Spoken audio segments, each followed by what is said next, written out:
Good morning Miss Bloom. Good morning ನಿಮ್ಮಿಬ್ಬರಿಗೂ. ಇವನು ಇದಕ್ಕೆ ಚಾಕ್ಲೇಟ್ ತಿನ್ಸಿದಾನೆ. ಅವಳು ಸ್ನಾನ ಮಾಡಿಸಿದಾಳೆ. ಸಮಾಧಾನ ಮಾಡ್ಕೊಳ್ಳಿ, ನಾವ್ ರಜಾ ದಿನ ಶಾಪ್ ನ ಕ್ಲೋಸ್ ಮಾಡಿರ್ತೀವಿ. ಹಾಗಾದ್ರೆ ನಾವೀಗ ಏನ್ ಮಾಡೋದು? ಓಕೆ, ನನ್ಗೆ 2 ನಿಮಿಷ ಕೊಡಿ. ಏನಾಗಿದೆ ಅಂತ ನೋಡೋಣ. ಹೇಗ್ ಅನ್ಸ್ತಾ ಇದೆ?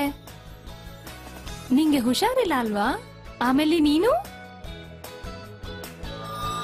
ಇದು ನಿನ್ ಹೊಟ್ಟೆ ನೋವಿಗೆ ಔಷಧಿ, ಆಮೇಲೆ ಇದು ನಿನ್ನ ಸರಿ ಮಾಡತ್ತೆ.